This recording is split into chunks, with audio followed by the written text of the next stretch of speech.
बदल गए, ये सब तो छोड़ दिए, लेकिन अब दोनों को जब नहीं रहा गया तो हिंदू वाला कहता है कि देखो मेरे पास एक उपाय है, उपाय जुगाड़।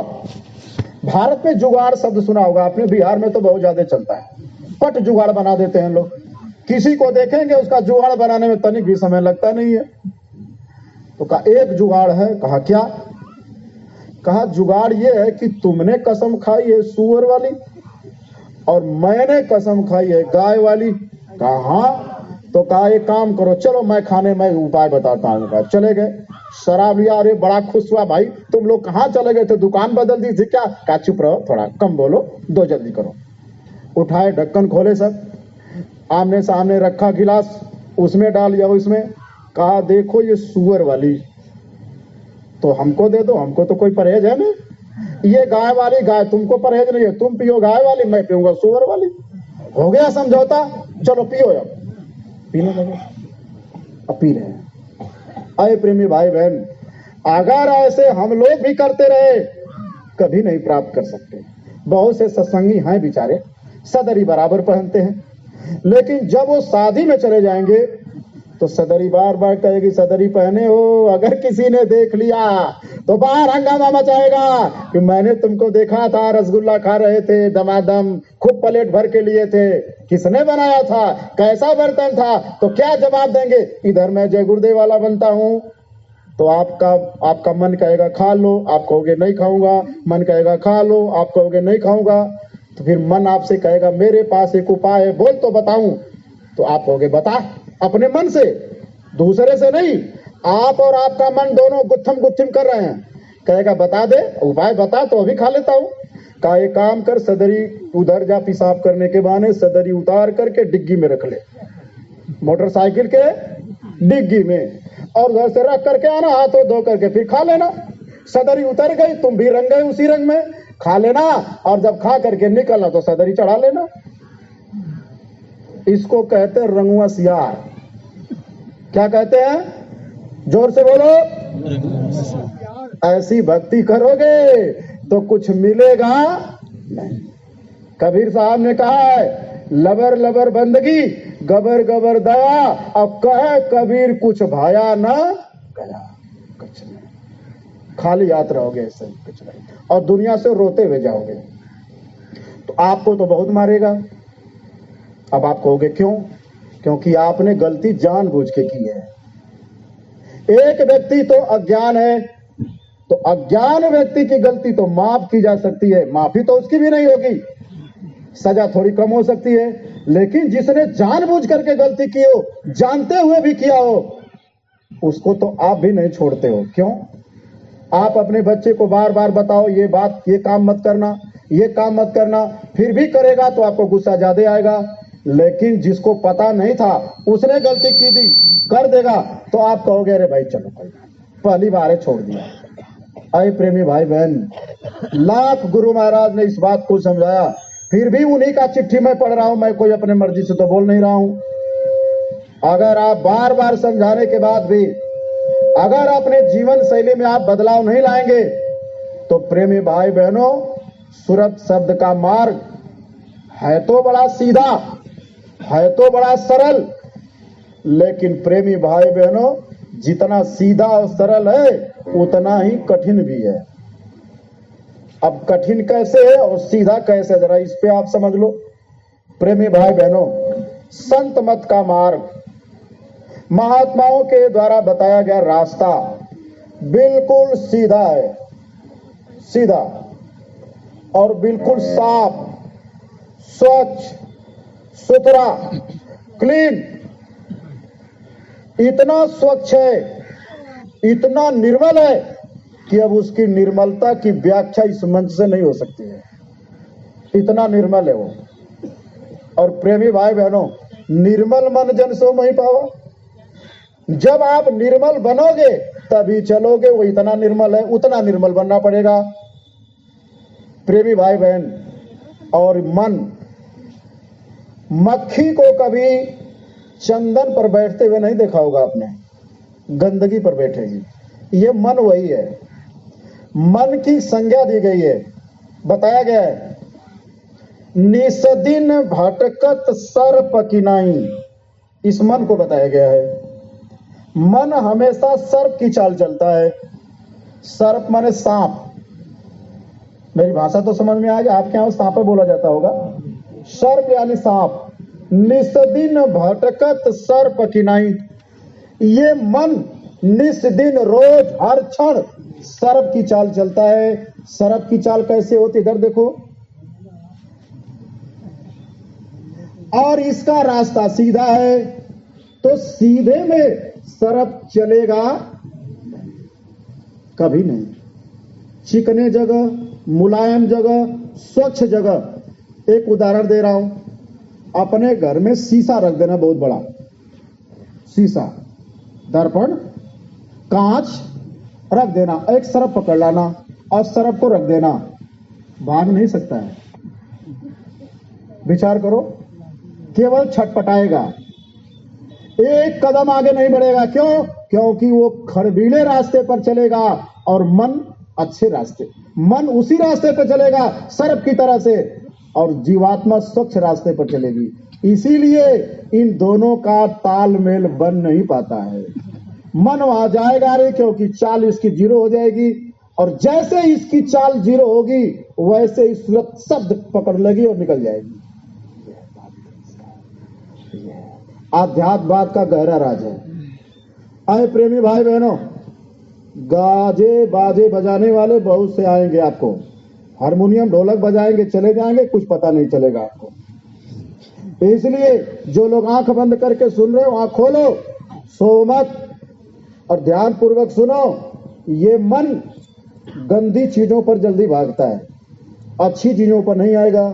जैसे ही सुमिरन करोगे भाग जाएगा, ध्यान करोगे भागेगा, भजन करोगे तो भागेगा, लेकिन बैठ करके किसी को गाली दो तो भागेगा, किसी की निंदा करो नहीं भागेगा, किसी की चुगली करो नहीं भागेगा।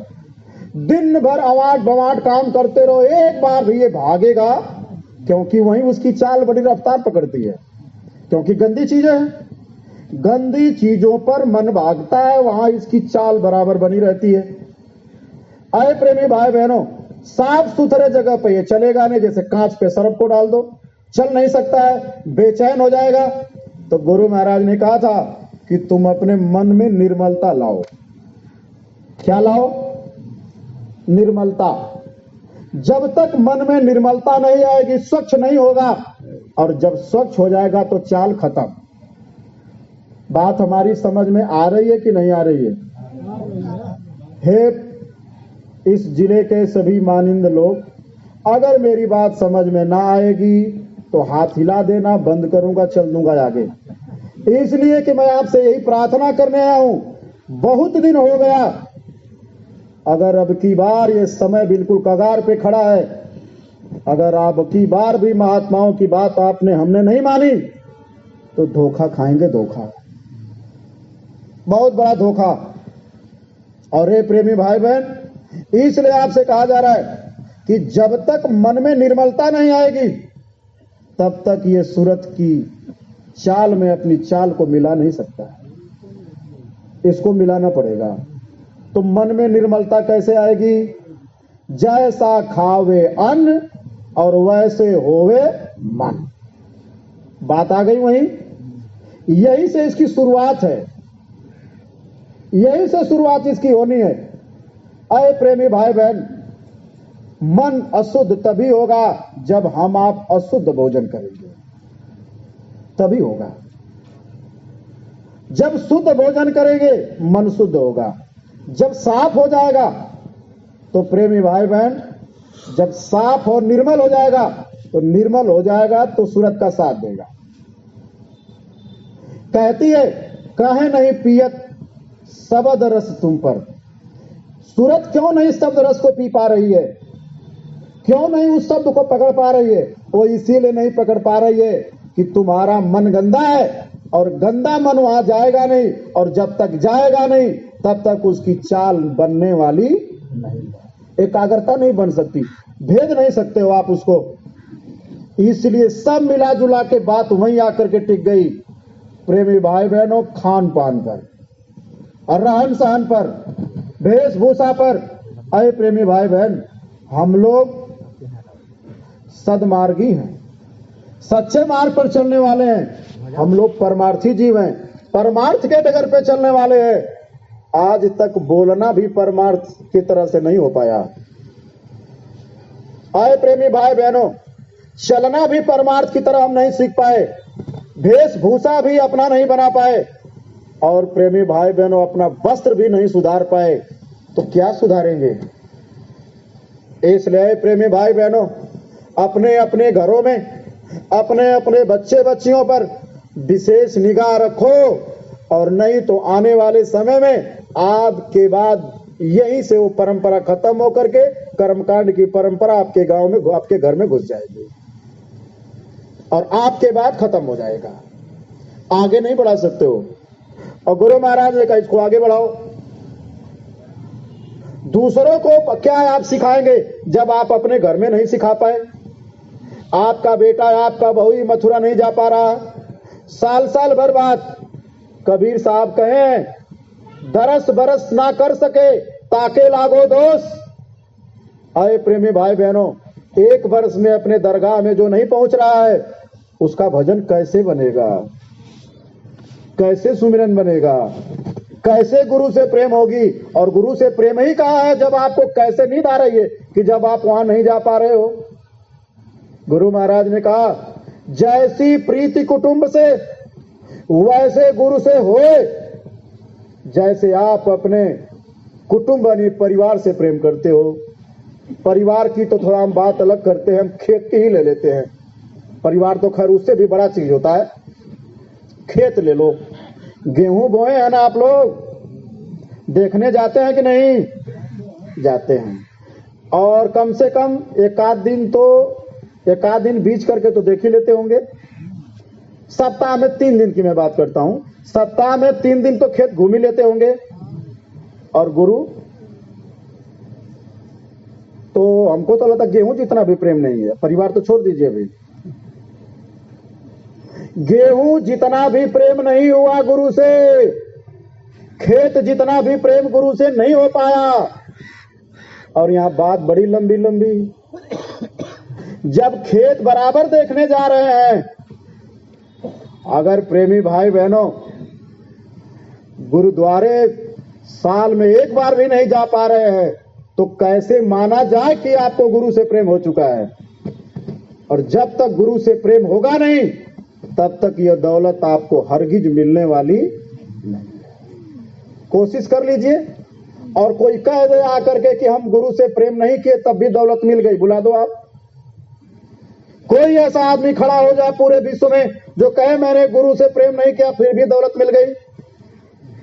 नहीं मिल सकती, नहीं मिल सकती। गुरु बिन दया ये हो ही नहीं सकता है। दया करेंगे दे देंगे, और दया नहीं करेंगे तो कान में अंगुली डालना भजन नहीं है। ध्यान पूर्वक सुन लीजिए, मैं क्या कह रहा हूं उसको ध्यान से सुनिए। कान में अंगुली डाल करके बैठना भजन नहीं है। भजन क्या है? नामदान देने के बाद परम पूज्य स्वामी जी महाराज 4-4, 5-5 बार नटवाए थे। मैं आपको याद करा रहा हूं। नामदान देने के बाद स्वामी जी महाराज ने कहा, बच्चा याद करने का नाम सुमिरन, याद करने का नाम सुमिरन। फिर स्वामी जी महाराज ने कहा, देखने का नाम ध्यान, देखने का नाम ध्यान। फिर स्वामी जी महाराज ने कहा, सुनने का नाम भजन, सुनने का नाम भजन। तो आप क्या सोच रहे हो, कान में अंगुली डालने का नाम भजन है? कान में अंगुली डालने का नाम भजन नहीं है, सुनने का नाम भजन है। और सुनाई कैसे देगा? जब ये चाहेंगे तब। आपने क्या सोच लिया? मथुरा नहीं जाएंगे, कान में अंगुली डाल के सुबह शाम बैठेंगे। शब्द गुरु के अधीन है, शब्द सदा संत में अधीना, और संत बिना कोई नाम न। ये गुरु के अधीन है। गुरु जिस पर खुश हो जाएंगे फौरन दे देंगे, और गुरु खुश नहीं होंगे तो कभी भी आपको जीवन में इसकी प्राप्ति नहीं हो सकती है।